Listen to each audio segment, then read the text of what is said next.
Raquel Caniço, advogada de Direito de Família e Menores, é nossa convidada neste jornal. Muito boa tarde. Nós estamos aqui em torno da questão do pai que vem para Portugal. Não é ato contínuo estas crianças serem entregues ao pai. Há uma série de questões que têm que ser... Primeiro, se o pai é o pai, não, começando por aí.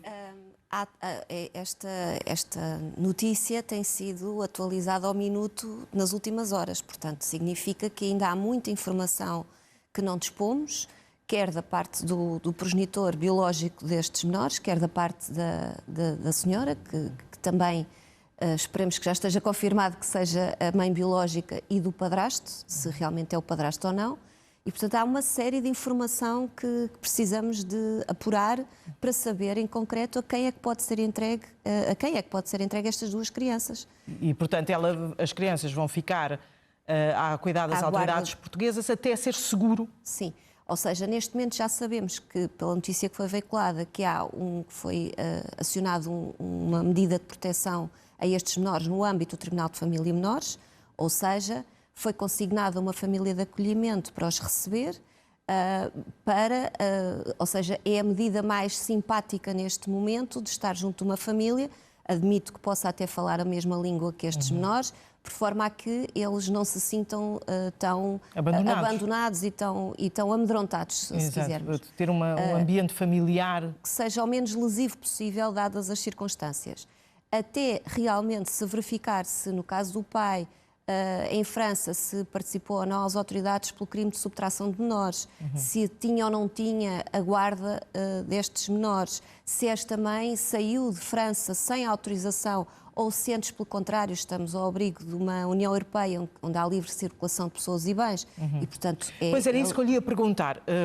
Este caso, nós olhamos para o que sabemos e o caso ganha uma forma de alguém que tira os filhos, estão separados, sai com os filhos do país sem dar... Sem autorização ou sem dar conhecimento. Pronto. O que é que tem que ser feito quando isto acontece? Quando um casal que não vive junto tem filhos em comum e que resolve sair do sítio onde reside habitualmente? Se estamos a falar de uma situação regular, ou seja, em que há uma regulação das responsabilidades parentais, e estamos a falar no âmbito da União Europeia, não há uma obrigação de pedir uma autorização no âmbito da União Europeia, friso, de pedir uma autorização específica ao progenitor, porque que quer sair de um país para o outro, ou seja, imaginando que estamos a falar de Portugal e há um pai ou uma mãe que se quer ausentar para a França ou para a Espanha, porque estamos no âmbito da livre circulação de pessoas e bens, não há uma necessidade expressa, a menos que tenha sido fixado no âmbito da regulação das responsabilidades parentais essa situação em concreto, mas no âmbito da legislação e à luz daquilo que já é a jurisprudência assente sobre esta matéria, não há necessidade de pedir uma autorização expressa. Contudo, há necessidade sim de cumprir um dever de informação, que é, eu não tenho que pedir autorização para ir a Madrid, contudo eu tenho que informar, vou estar em Madrid de X a X com esta criança e, portanto, no caso de uma emergência, numa situação de uma catástrofe, uma coisa qualquer, poderás procurar esta criança nesta zona, neste hotel, ou numa zona onde a pessoa possa ter uma referência. E, portanto, não há aqui uma obrigação tanto de pedir autorização. Numa situação regular, claro que se estivermos fora do âmbito do espaço Schengen e tudo mais, naturalmente que aí já temos outras Se tiver um acordo de regulação de visitas, por exemplo, de uma semana uma semana o outro, sim, aí já está a violar esse acordo.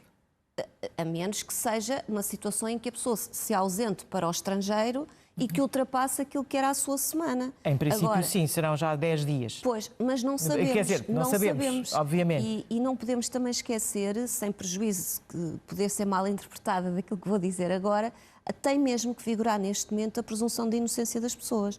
Porque é tão escassa a informação face àquilo aquilo que aconteceu. O facto é que estas crianças foram encontradas sozinhas. Isto é tão macabro, é tão terrível, tão dramático, que eu entendo que então vamos cuidar desta situação com o rigor que esta situação obriga. Que é, vamos tentar perceber concretamente, precisamente, se estas crianças foram sequestradas, se estavam sem autorização, ou se antes, pelo contrário, estavam em férias, estavam em família, se não estavam, se temos aqui um conflito parental que tenha tomado aqui outra proporção. Claro que Se não a mãe desculpa... considerou, por exemplo, que eles estavam em risco e que era melhor deixá-los... Não sabemos. Agora, também não exclui, obviamente, a situação em que estas crianças foram encontradas. Uma coisa é... Elas correram risco de vida, não é? Com certeza. E não estou sequer a desculpar o indesculpável. Estou a explicar que há tão pouca informação e isto é tão grave, aquilo que aconteceu. O facto é que estas crianças foram encontradas naquelas condições. Agora, temos mesmo que ser muito rigorosos e cautelosos para apurar a quem é que vamos imputar esta responsabilidade. E manter a mente aberta para qualquer cenário que possa estar aqui em causa. Porque esta senhora também tem que ser ouvida. Claro. E ser ouvida não quer dizer que seja desculpada. Sim. É compreender as condições que aconteceram, não quer dizer que as aceitemos ou que concordemos com elas, mas temos que perceber quais são os contornos desta situação. E há aqui muita informação solta que vai logo contra a mãe, porque se parte do princípio que a mãe não abandona os filhos. Naturalmente, sim. Há um dever e há uma obrigação legal, não é? Há um dever, uma obrigação e com certeza as crianças de culpa não têm. Em relação ao pai, o que é que lhe acontece agora? Ele chega a Portugal... Tem que fazer prova precisamente que é o pai. E é como? Olha, através de uma certidão de nascimento, tem que demonstrar, através de prova documental, caso já tivesse inclusivamente participado no seu país de origem, o desaparecimento dos seus filhos e, portanto, andasse à procura. E imagino que já há um mandato de captura, não sabemos, desta senhora, se decorrente de um processo que já se tenha iniciado em França. Portanto, ele regressa a Portugal e tem que demonstrar que é, como disse há pouco, e bem, que é o pai biológico e que tem, de facto, a possibilidade e tem a guarda destas crianças também. É preciso demonstrar isto. Depois temos aqui uma situação, do ponto de vista penal, que é a circunstância de um crime terá eventualmente ocorrido no país de origem e que se veio a consumar aqui neste país, que é um país diferente. E teremos que ver se estamos a falar de um crime em prática continuada, ou seja, que iniciou-se num país e terminou noutro, ou se estamos a falar aqui de outra realidade. E nesse caso, quais são as autoridades que tomam conta da investigação ou possível julgamento? Aqui tem que haver uma cooperação internacional, ou seja, aquilo que se chama a cooperação judiciária, em que tem que haver uma ordem do país de origem dizendo que o crime se iniciou lá, e que depois terá que se averiguar se há condições ou não para julgar estas pessoas cá, ou sendo pelo contrário, estas pessoas têm que ser remetidas ao seu país de origem e serem lá julgadas ao abrigo, não só, hipoteticamente, de um crime de violência doméstica, que é aquilo que neste momento está em cima da mesa, como também do próprio crime de subtração de menores. E do ponto de vista do direito da família, que é outra análise relativamente a esta matéria, ou seja, temos aqui dois ramos do direito, o direito penal e o direito da família.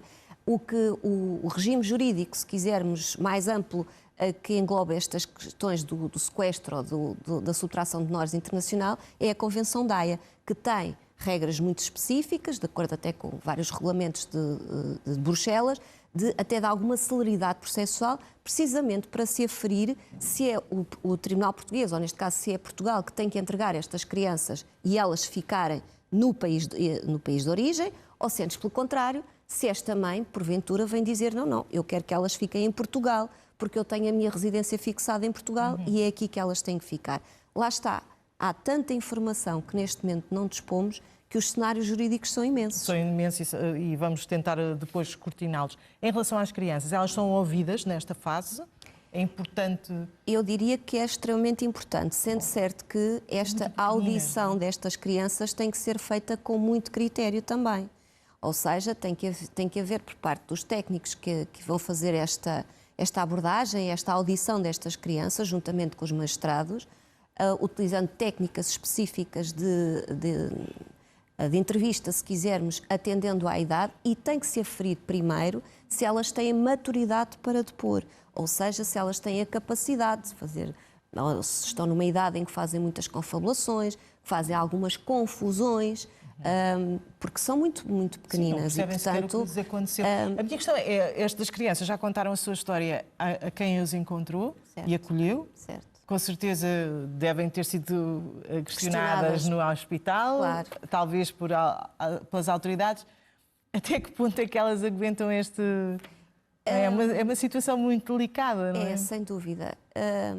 Esperemos que... Páginas tantas já estão saturadas, não querem dizer nada. Rapidamente o Ministério Público toma aqui uma posição, quer o Ministério Público da Família, quer o Ministério Público do processo de crime que está aqui a ser discutido também, e que rapidamente se conflua num ato único. Esse era o ideal do ponto de vista processual. Até algo que já há muito tempo que venho a defender, ou seja, de haver uma única diligência que pudesse reverter para as duas áreas ou para os dois processos, se quisermos Sim, que até falar. o apoio psicológico as deve... E acaba por ser uma única entrevista que possa surtir efeito para os dois processos, extraindo-se dali todos os elementos necessários que são necessários apurar. Muito obrigada pela sua participação Obrigada eu pelo neste convite. jornal. Foi um gosto. Obrigada. Obrigada.